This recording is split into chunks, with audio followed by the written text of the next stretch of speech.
श्रीकांत आपटे जी की पुस्तक आपने पूछा हमने कहा। इस प्रश्नोत्तरी में अगला प्रश्न, अपनी जन्मभूमि माता के लिए कई वीरों ने अपना खून बहाया, क्या माँ बलिदान नहीं मांगती है? स्वामी जी उत्तर देते हैं, मेरे ख्याल से जो माँ अपने बच्चों के खून की प्यासी होती है वह माँ नहीं हो सकती। माँ पसीना मांगती है। भारत तो क्या पूरे संसार की धरती खून नहीं मांगती। खून के प्यासे तो वैरी होते हैं, मित्र नहीं। धरती माता से बढ़िया मित्र संसार में कौन हो सकता है? अगर किसी देश की धरती अपने बच्चों का खून मांगती है तो वह जंगली माता है, संस्कारी नहीं। सारे संसार की धरती बच्चों की मेहनत या पसीना मांगती है और उस पसीने को वह मोतियों जैसे अनाज के दाने में बदल कर पसीने की बूंदों का उद्धार कर देती है। जब आप खेती का काम या कोई मेहनत का उद्योग करते हैं तो आपके शरीर से खून टपकता है या पसीना? तब पसीना माता की गोद में पड़ जाता है। आप अपनी संस्कारी धरती माता को जंगली माता मत बनाओ। कृपा करके शस्त्रों पर से भरोसा हटाइए और औजारों पर भरोसा कीजिए। यही गांधी बापू के कार्यक्रम का रहस्य है। अगला प्रश्न, आजकल चारों तरफ हिंसा, हत्या और लूटपाट, ये क्या हो रहा है?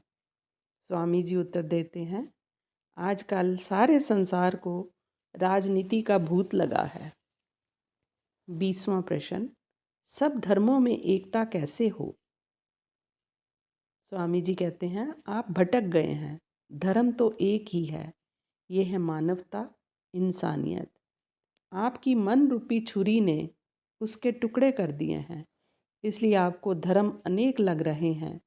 वेशभूषाएं अनेक हैं, रीति रिवाज अनेक हैं, उपासना की पद्धतियां अनेक हैं, रास्ते अनेक हैं, मुसाफिर अनेक हैं, वाहन अनेक हैं, लेकिन मंजिल एक है।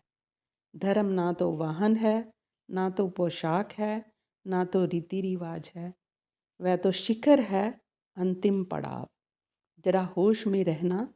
धर्म अनेक हैं ऐसा कहते कहते कहीं परमात्मा अनेक हैं ये ना कहने लग जाना।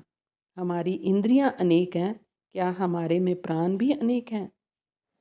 अगला प्रश्न, कई लोग कहते हैं गांधी जी ने स्वराज्य क्या दिलाया, इससे तो अंग्रेज़ों का राज्य ही अच्छा था।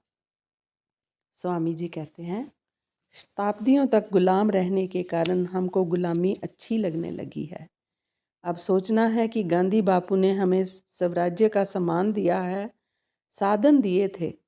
उस सम्मान से हम उन साधनों से स्वराज्य का प्रसाद बना सकते थे। उस स्वराज्य को सुराज्य बनाना वे सिखाते, उससे पहले ही हमने उनकी हत्या कर दी। अब प्रसाद बनाने की क्रिया उल्टी हो गई। हम राजाशाही का पकवान बनाने में होशियार थे, अब लोकशाही का पकवान बनाने की विधि अलग है। हमने पतीले में पहले शक्कर डाली, उसको भूनने लग गए, फिर हमने उसमें एकता का पानी छोड़ा, फिर कर्तव्य की सूजी डाली और फिर सत्ता का घी छोड़ा। हलवा काला शाह हो गया, शक्कर कड़वी हो गई, सूजी की लेटी बन गई। इसका मतलब है बनाने की क्रिया बिगड़ गई। ना तो ये बापू का कसूर है, ना तो ये भारत की आज़ादी का कसूर है। भारत की मिट्टी से हमने गणेश बनाना था, उसकी जगह पार्टीबाजी का बंदर बना दिया। नेता नाम के मदारी, पार्टी नाम की डुगडुगी और जनता नाम की बंदर टोली। अब नाच गाना चालू है, तमाशा जारी है, टैक्स माफ़ और विदाउट टिकट फ्री शो। 22वां प्रश्न, गांधी जी और सुभाष चंद्र के बीच में मतभेद क्यों हुआ? दोनों में मतभेद था। स्वामी जी उत्तर देते हैं, दोनों में मतभेद था लेकिन हृदय भेद नहीं था। साधन में भेद था, सिद्धि में भेद नहीं था। दोनों के खानदानी संस्कारों में भेद था। सुभाष चंद्र बंगाली थे, गांधी जी गुजराती थे। बंगाली परंपरा से शक्ति के उपासक होते हैं, गांधी जी पर जैन संस्कृति का असर था। सुभाष का रंग हिंसा का था, गांधी जी का रंग अहिंसा का था। सुभाष चंद्र मांसाहारी थे, गांधी जी शाकाहारी थे। इस प्रकार आज़ादी का एक ही लक्ष्य होते हुए भी साधनों से और चिंतन से दोनों अलग अलग थे।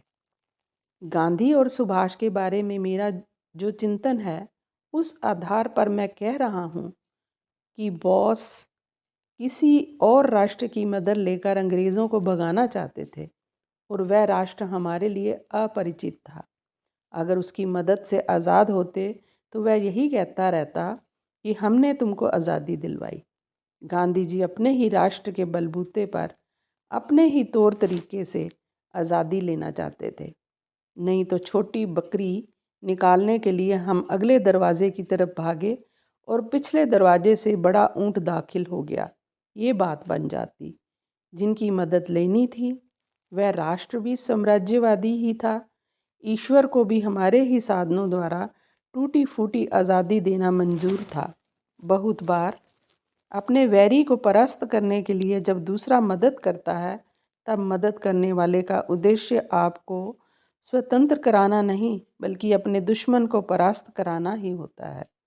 उस समय इंग्लैंड और जापान आपस में कट्टर दुश्मन थे। शेष प्रश्न उत्तर